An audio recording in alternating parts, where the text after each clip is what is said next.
la tecnología, específicamente la IA, generó una nueva revolución, ya no industrial, sino tecnológica. Introdujo un término interesante como para empezar a hablar de la regulación y lo llamó la algorética. Algorética, que es juntar algoritmo con ética. Nosotros como seres humanos estamos muy involucrados con la tecnología de alguna manera, pero no la sabemos usar. Si consideramos al ser humano como un medio, el fin justificaría todos los medios, y ahí viene el mal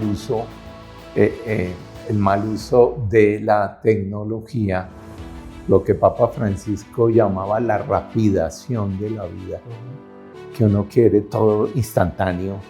Es un poco la mentalidad del cajero automático, ¿no? Uno pone su plástico, oprime unos botones y ya.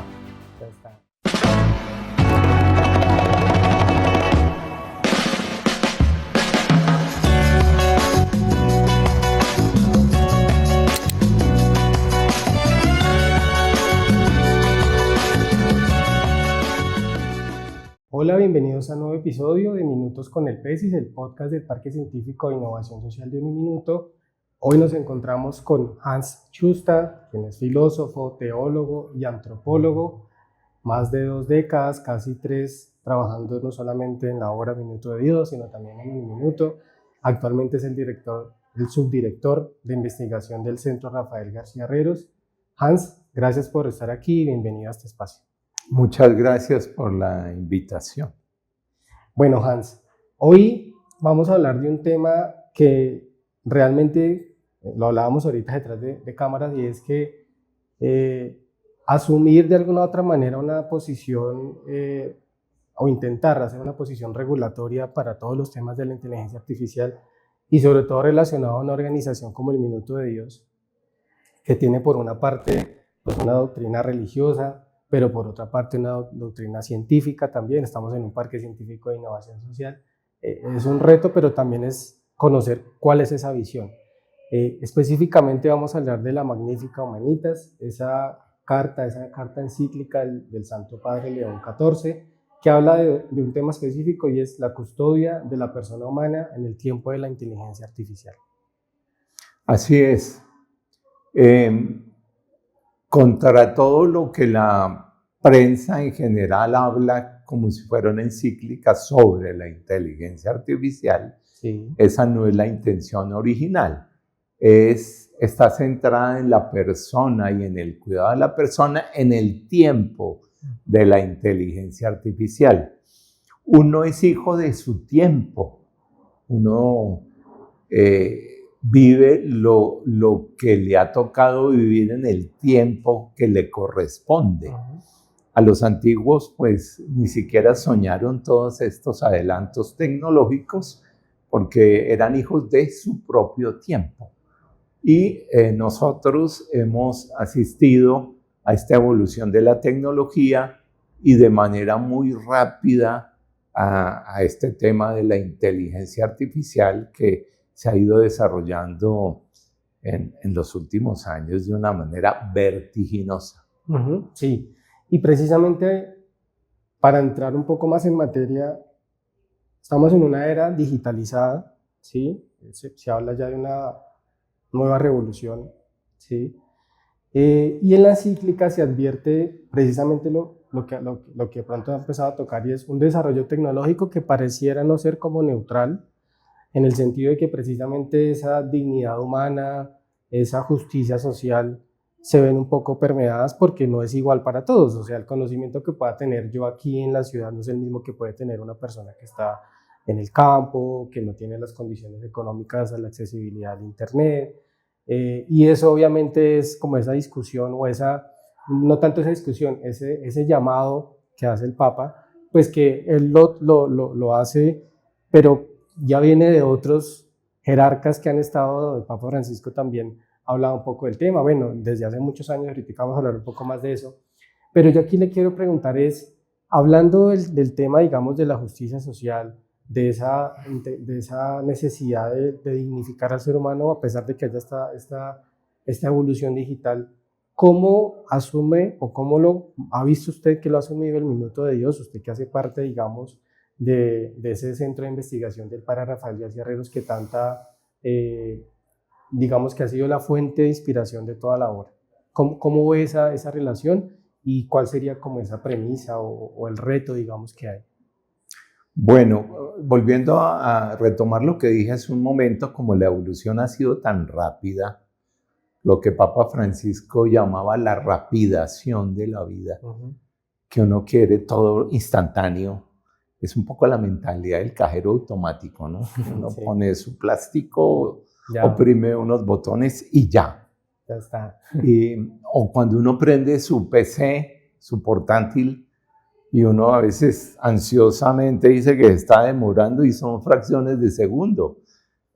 Nos hemos metido en esa ansiedad de que todo sea tan rápido, instantáneo, es como la mentalidad de lo instantáneo. Y así ha sido la evolución en este caso, de la inteligencia artificial, y le cogió ventaja a una regulación a nivel mundial, porque los desarrolladores del tema se han fijado más en la tecnología que en lo que subyace a la tecnología, que es la gobernanza del tema, que es la protección de la persona que usa la tecnología. Entonces, el Minuto tiene unos principios muy interesantes, porque una de las inspiraciones del padre Rafael García Herreros para fundar el Minuto fue la doctrina social de la Iglesia. Y ahí hay unos principios básicos. Primero, la dignidad humana. Y para el padre Rafael eso era sagrado. Y todavía lo seguimos. Y claro, es el legado. Por ese. Es el legado del padre Rafael. Todo está centrado en la persona, no como un medio, sino como un fin de todo el trabajo del Minuto de Dios. Y ahora que el Minuto ha adoptado la inteligencia artificial y se han hecho varias jornadas a nivel de toda la obra del Minuto de Dios para el uso y la adopción de esa tecnología, y ya en la última jornada se dio un paso más adelante para hablar de la inteligencia artificial agéntica, que es la que desarrolla de manera, por decirlo de alguna forma, autónoma procesos con relación a la generativa, que uno tiene que darle la instrucción. La agéntica la puede uno utilizar para automatizar procesos a partir de la programación de todos modos. Entonces, hay que salvaguardar los principios que el Papa León XIV expone en la Magnificat Humanitas, y es el respeto por la dignidad humana por encima de todo. Ya Papa Francisco en la Laudato Si, que es la encíclica sobre el cuidado de la casa común, nos hablaba del paradigma tecnocrático. Y el Papa León lo retoma en el sentido de que la tecnología debe estar al servicio del hombre y no al contrario. Porque si fuera al contrario, está lesionando la dignidad, la libertad, la autonomía de la persona. El ser humano, en su ingenio, en el progreso de la humanidad, ha desarrollado esa tecnología, pero esa tecnología no reemplaza a las personas, como no reemplaza, algunos están angustiados en el campo de la educación, que la IA va a reemplazar al maestro, y eso nunca va a pasar. Y en otros campos tampoco, la inteligencia artificial no puede reemplazar al ser humano, y el Papa lo dice: la inteligencia artificial es fría, no tiene sentimientos, no tiene emociones, no tiene valores, por eso es un riesgo, ¿no? Que no se regule. Que no se regule, porque la experiencia también nos muestra que la bondad o no bondad de esa herramienta, que finalmente es un medio, una herramienta, depende del uso que hagamos de ella. Claro. Podemos hacer un uso excelente, muy bueno, a favor de las personas, o podemos hacer un mal uso de esa tecnología, inventando las famosas fake news, suplantando personas en la imagen, en la voz, haciéndoles decir lo que no han dicho para perjudicar a alguien, etcétera, etcétera. Mirando los malos usos de esa tecnología, pero también el buen uso ha hecho mucho bien en el campo de la medicina, en el campo del desarrollo de muchas disciplinas, ha sido un aporte muy grande.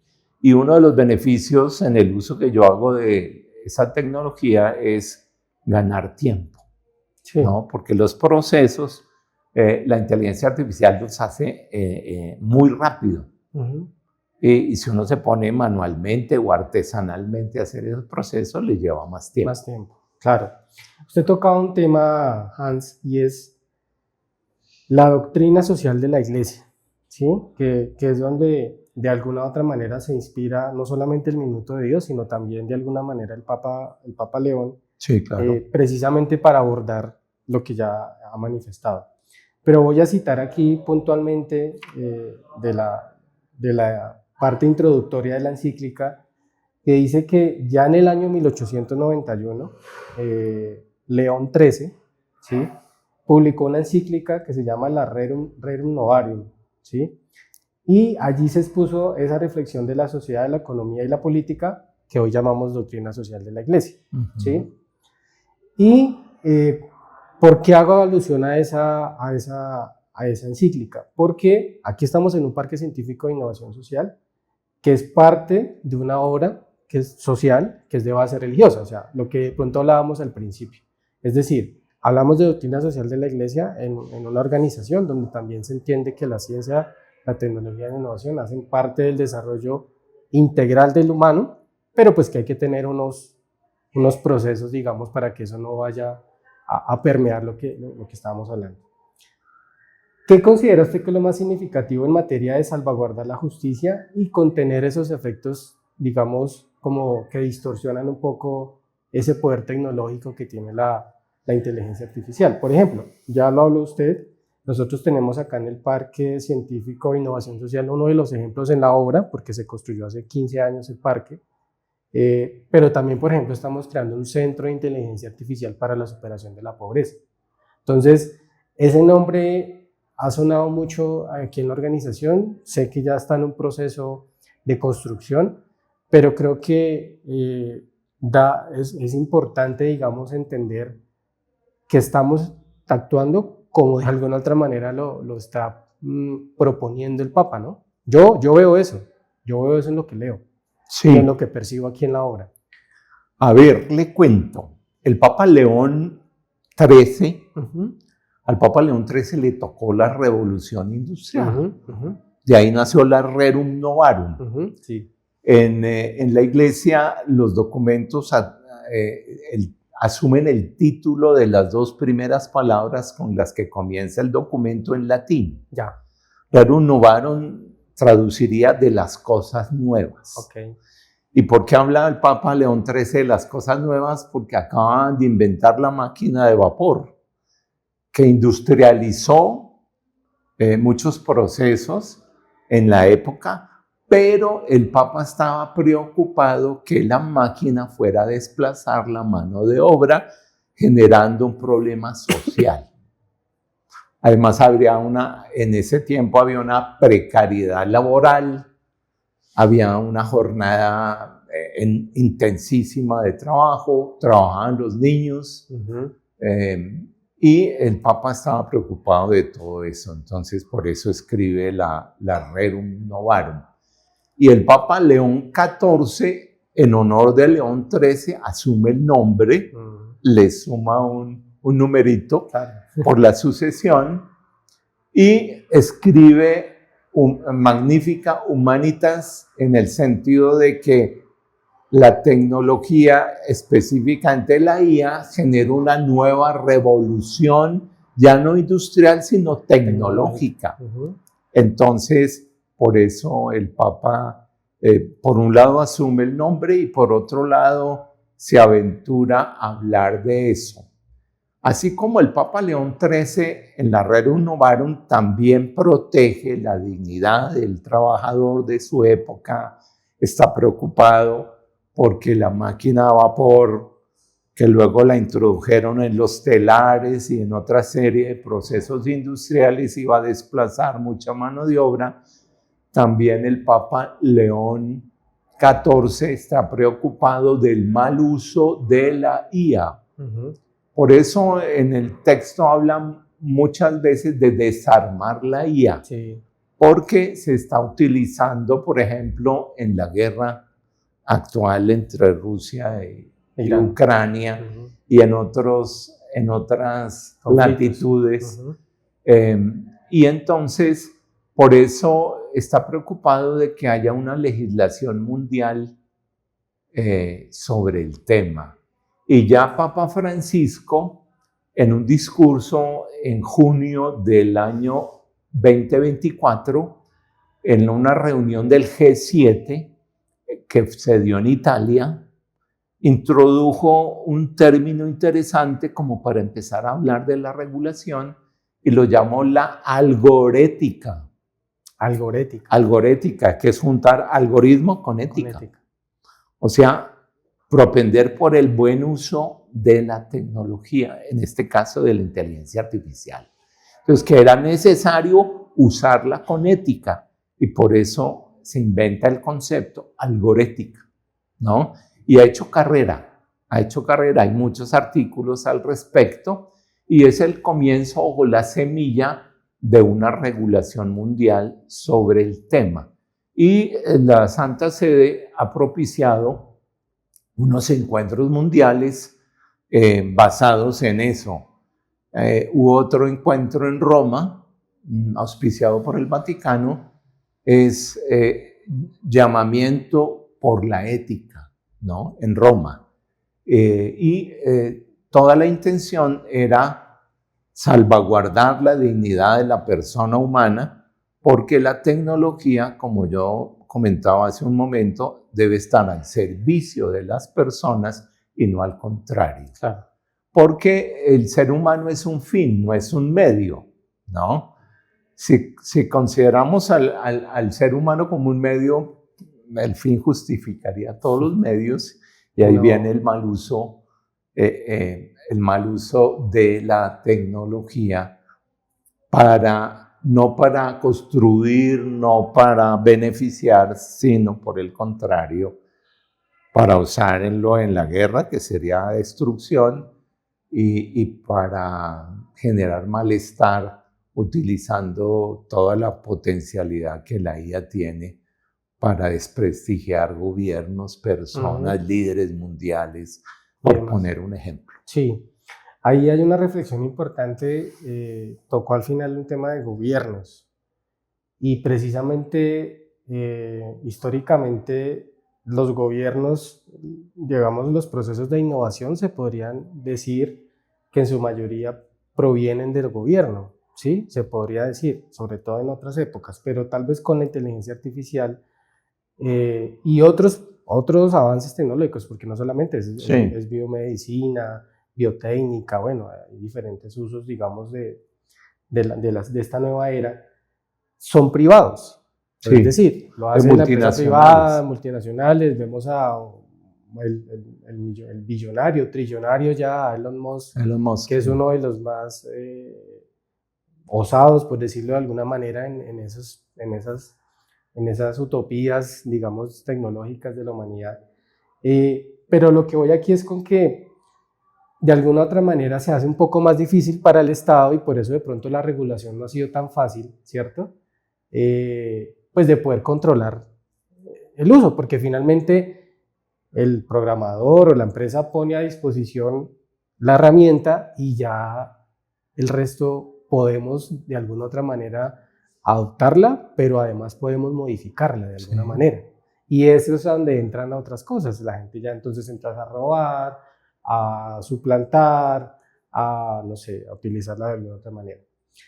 Aquí la pregunta que le voy a hacer es precisamente relacionada con un aporte que sé que se hace porque lo vemos en la obra Minuto de Dios, que ya lleva más de 70 años.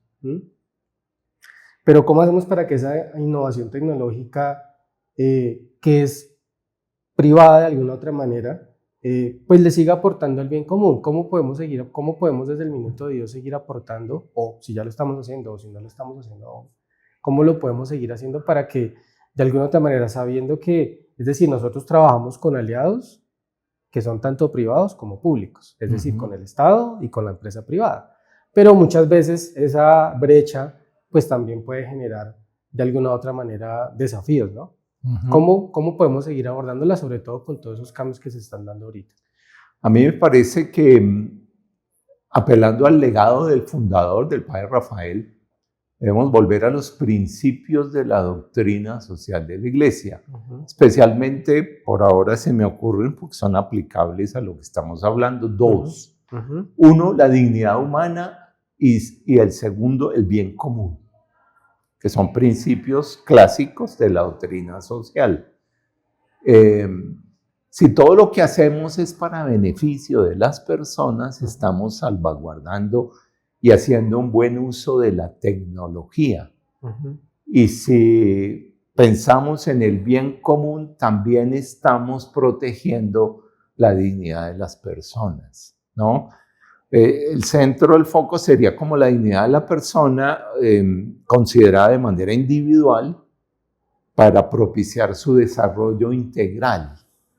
Y el bien común tiene un espectro de esa misma persona, pero en colectivo, ¿no? Grupos de personas, comunidades, y entonces el buen uso que se haga de la tecnología, y en este caso de lo que estamos hablando, de la inteligencia artificial en toda su potencialidad, pues es que pueda terminar en el bien común, ¿no? Haciendo mucho bien y siendo utilizada para construir proyectos, para construir personas, para construir sociedad, para construir comunidades.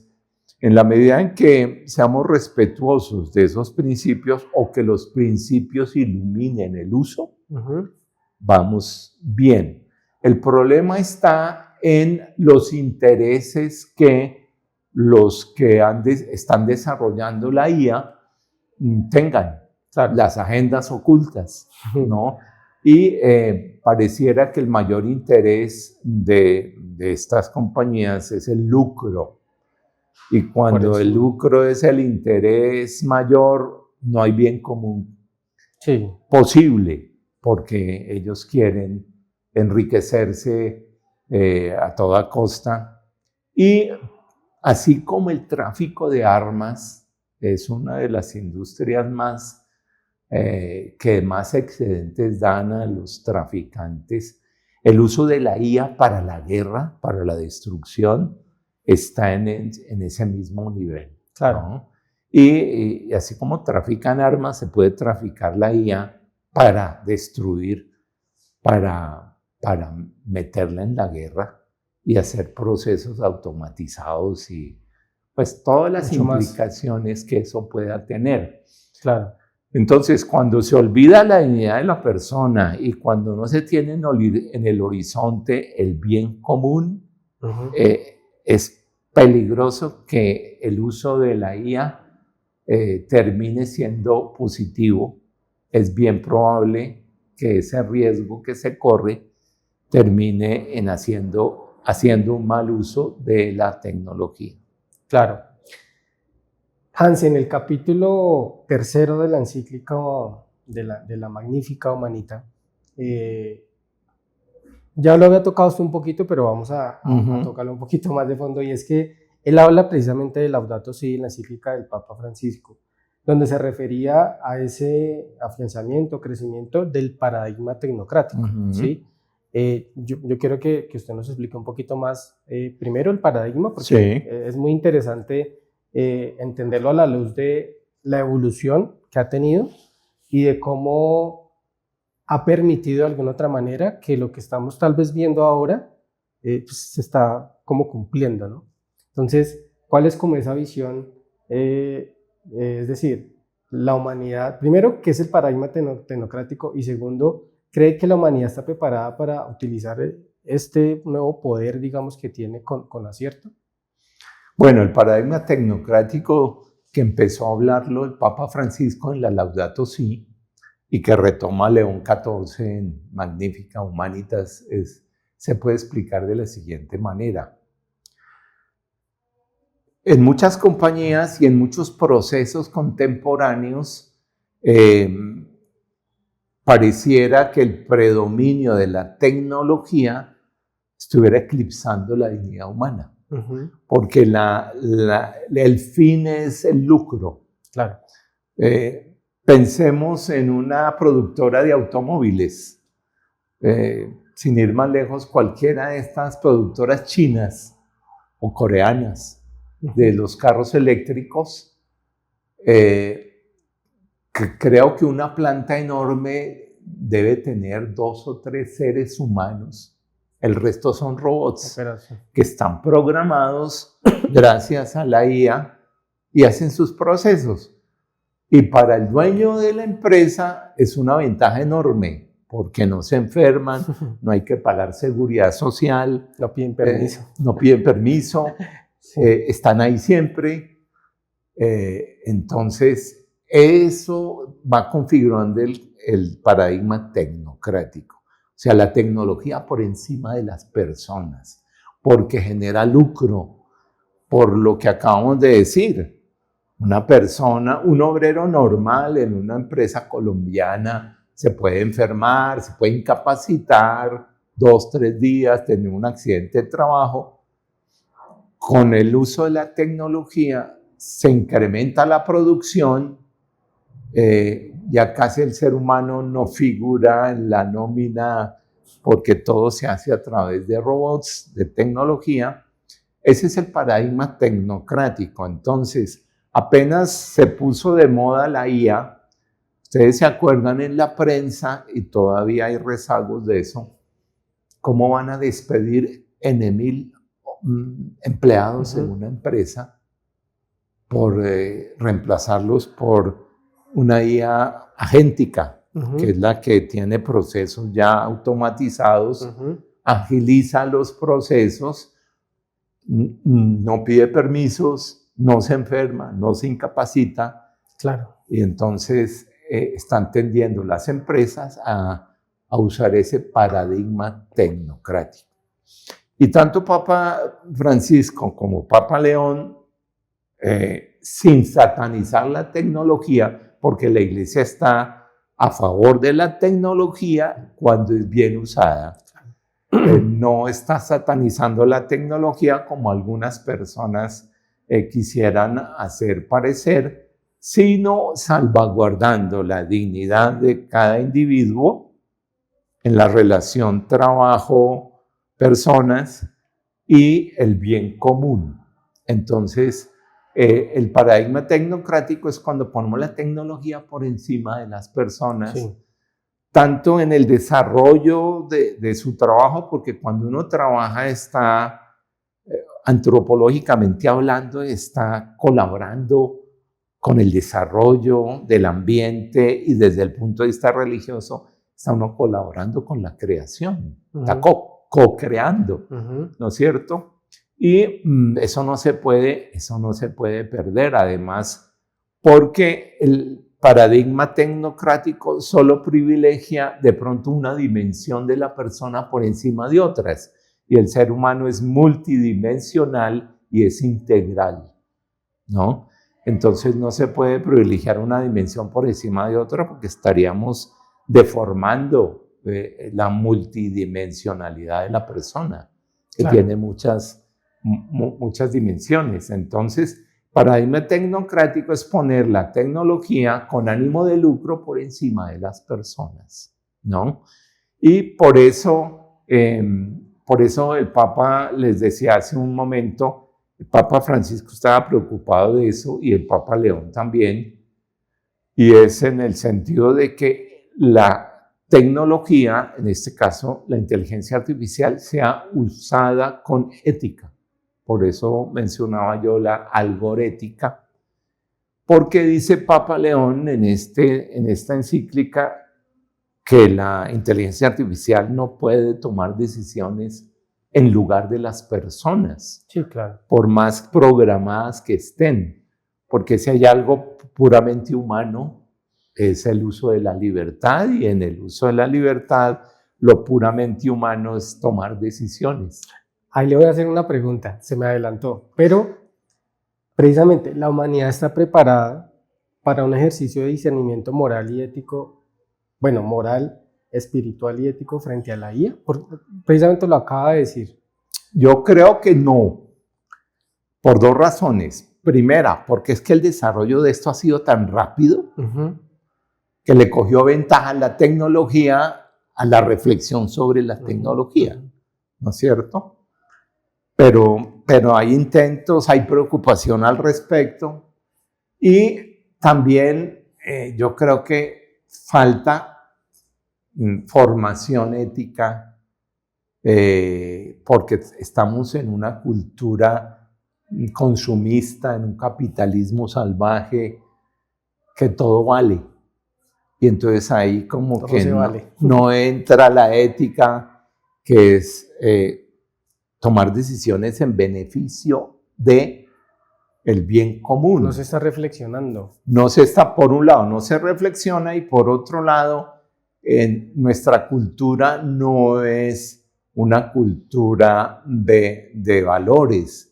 El único valor que nuestra cultura tiene es el dólar. Entonces, todo lo que genere lucro, bienvenido. Está bien.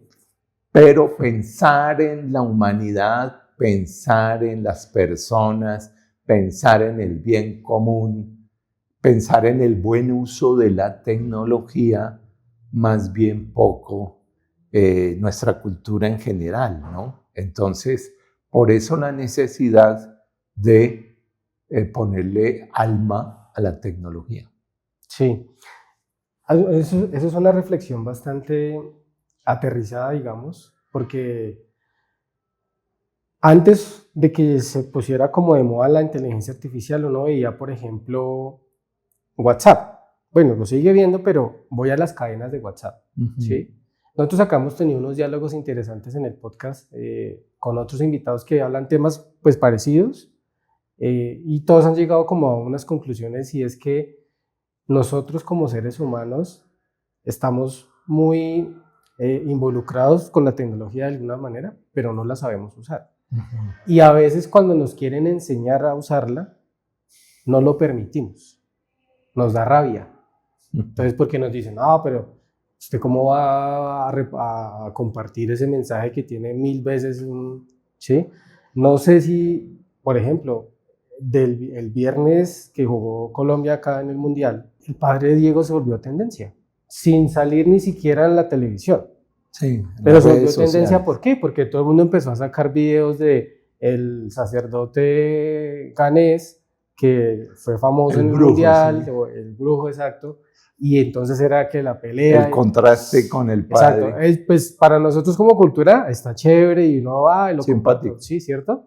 Pero ¿en qué punto estamos? Es decir, ¿cómo también porque si yo, obviamente pues uno entiende que ya no tiene ese derecho tampoco como a la privacidad, ¿no? Porque ya, por más de que sea una figura expuesta, pues también soy expuesto a que cualquier palabra, cualquier cosa llegue a un punto en el que no está preparada. Entonces, ¿a qué voy con esto? A que, ¿será que en algún momento, con las reflexiones que se están intentando hacer, yo he leído voces a favor y en contra de la encíclica? Pues yo digo que en contra, pues seguramente los que he leído son empresarios, ¿sí? Pues que obviamente dicen, no, pero es que no pueden decir que la IA no tiene sentimientos, pero pues lógicamente no los tiene, es un algoritmo que obviamente es creado por el hombre, pero finalmente tienes una base de datos de información, ¿sí? Ahora, ese panorama en la sociedad podrá existir. Así como se reflexionó de otras revoluciones y de otros procesos, ¿será que esto tendrá algún fin o seguirá creciendo y cada vez tenemos que como que asumir que, oiga, esto crece y no sabemos qué va a pasar? Pues yo creo que ambas cosas. Lo que pasa es que el desarrollo de la tecnología va más rápido que el de la reflexión. Sí. Por ejemplo, se me ocurre, pero hay causas humanas comunes. Por poner un ejemplo, los Objetivos de Desarrollo Sostenible. El Plan de Naciones Unidas para el Desarrollo propuso, con la colaboración de científicos sociales connotados, como Jeffrey Sachs, que fue el que puso la infraestructura de los Objetivos de Desarrollo Sostenible. De hecho, Jeffrey Sachs que es un economista norteamericano connotado, él tiene un libro muy famoso, muy interesante, que se llama El fin de la pobreza. Y uno de los objetivos de desarrollo es el fin de la pobreza, entre otros. Y son causas comunes que de pronto la humanidad asume. Ahora, dependiendo los países, el cumplimiento, el porcentaje de avance en el cumplimiento de esas causas comunes difiere. Porque unos son desarrollados, tienen más recursos, están mejor organizados. Otros países en vías de desarrollo tienen menos recursos. Y cuando hablo de recursos no solo económicos, sino también humanos, etcétera, otro tipo de recursos. Entonces los ritmos de cumplimiento de esos objetivos, que es una causa común de la humanidad, pues difieren en el porcentaje de su desarrollo. De hecho, pensando en que son posibles las causas comunes, recordemos que después de la Segunda Guerra Mundial, que termina en el año 45, en el año 48 se crea la Organización de Naciones Unidas, justo teniendo en cuenta esa experiencia de la Segunda Guerra Mundial, pues y la primera, que fue del 14 al 18, y de la segunda, la humanidad vio la necesidad de constituir un ente mundial para impedir que se repita la cosa. Y ahí vamos. A veces funciona, a veces unos dicen que la ONU no está cumpliendo su papel, pero eso es un indicador de que son posibles las causas globales de la humanidad. Y yo creo que en este sentido, una regulación de la tecnología es posible. Ahora, tendrá diferentes desarrollos dependiendo los continentes, los países, porque, como decíamos hace un rato, hay muchas multinacionales que tienen un presupuesto mucho más grande que un país en vía de desarrollo. Claro. Y se lucran de eso las grandes empresas desarrolladoras de tecnología, que son las que en este momento ostentan, digamos, la propiedad de desarrollos de inteligencia artificial. Pues basta uno entrar a Google y ver todas las posibilidades de inteligencia artificial, unas de Microsoft, otras de Google, otras de empresas distintas. Y pues ahí está la pelea. Unos miran como el desarrollo del otro, el otro va desarrollando y el otro dice no nos podemos quedar atrás, hagamos estos desarrollos. Nuestra cultura es muy competitiva hasta en eso, ¿no es cierto? Que no se quieren dejar quedar atrás, y cuando hay una carrera, cuando es una competencia, el que sale perjudicado es la persona. Porque a como dé lugar, ellos quieren ser los primeros. Y no reparan en que la persona humana tiene su dignidad, hay que salvaguardar y que también hay que propiciar el bien común. Y ellos, con ánimo de lucro, el ser humano se vuelve un medio y no es un fin. Se vuelve un dato y una cifra. Exacto, y no es un elemento a considerar. Sí, y además que nosotros de alguna manera permitimos que pase porque finalmente ofrecemos nuestra información. O sea, nosotros creemos que tener redes sociales es gratis. Sí, no, y uno va soltando pero pues todos datos personales sin darse cuenta. Hans, este diálogo y sobre todo esta encíclica como le decía al principio, tiene muchas aristas, aquí apenas tocamos algo muy por encima, pero que consideramos que como decimos acá, nos pega un poco a nuestro quehacer en el parque, en la obra Minuto de Dios. Quiero cerrar este episodio hablando y cerrando también el capítulo 3 de la encíclica, porque hay dos términos que no los había escuchado, la verdad, solo los escuché aquí o los vi. Y es por un lado el transhumanismo, ¿sí? Y por otro lado el posthumanismo, ¿sí? ¿Qué reflexión hay frente a esto? Estamos viviendo una época de transhumanismo en el mundo, 1, y 2, ¿podemos llegar a decir que hay una nueva etapa evolutiva de la humanidad, hablando del posthumanismo? Yo creo que sí. Afortunadamente no está muy difundida, pero hay intentos, hay casos. Por ejemplo, del transhumanismo es el uso de la tecnología como en las personas, físicamente hablando, como si fuera una prótesis. Como una hibridación. Sí. Entonces hay casos, unos por necesidad médica y otros por puro esnovismo, ¿no? Que la gente quiere estar a la moda, entonces se hace un implante. Conocí el caso de un personaje, no me acuerdo si es inglés o francés, que no veía los colores, veía en blanco y negro por un defecto congénito, y se mandó a implantar un mecanismo que le permite corregir su defecto y empezar a ver a color. Y era una prótesis pegada al cuerpo. Ya. ¿No? Pues técnicamente no sabría cómo explicarlo, un chip o algo, algún accesorio como prótesis. Lo mismo todo el esfuerzo que están haciendo, que me parece a mí buen uso en ese sentido, por ejemplo, para las personas parapléjicas, armarles un exoesqueleto que llaman como una armadura robótica para que ellos puedan caminar, movilizarse, porque son hemipléjicos o parapléjicos completamente y están condenados a una silla de ruedas. Si utilizan esos accesorios o la tecnología en general, pueden caminar. Puede ser un bien común ahí. Sí, ahora en ese sentido es un buen uso del tema, pero en otros sentidos, por ejemplo, una persona completa en sus facultades que le dé por estar a la moda implantándose algo.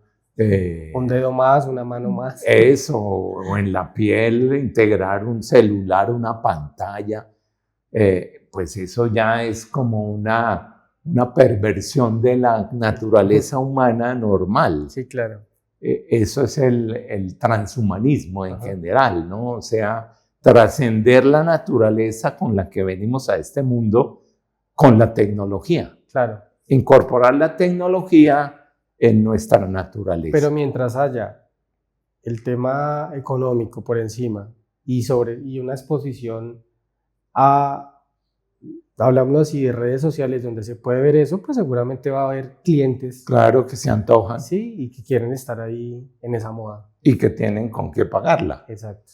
Eso por un lado. Y el poshumanismo es ya como la reflexión sobre la persona, de todas las potencialidades que la persona puede tener con o sin la inteligencia. Sí, sin accesorios, sin prótesis, sino la capacidad humana. De hecho, algunos filósofos contemporáneos, pensemos en Zygmunt Bauman, que habló de la sociedad líquida, y así otros, acaba de morir Edgar Morin, del pensamiento complejo.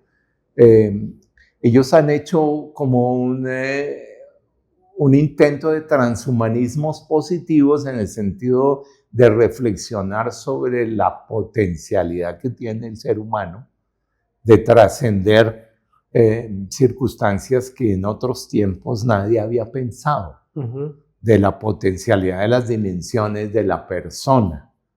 Y en ese sentido me parece interesante, son propuestas positivas, pero todo depende del buen uso o mal uso que hagamos de las cosas. Voy a poner un ejemplo tonto.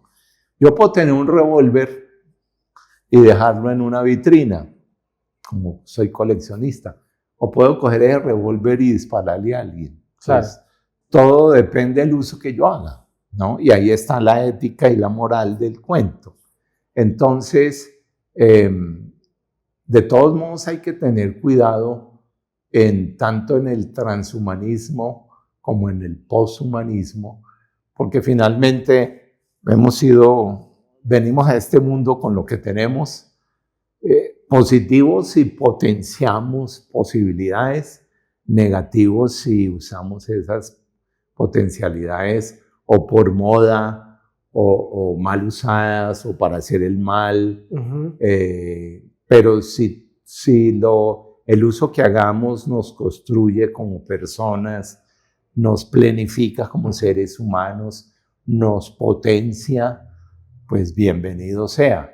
Entonces yo creo que, la nuez del tema está en el buen o mal uso que hagamos de las cosas, de la tecnología con relación al ser humano.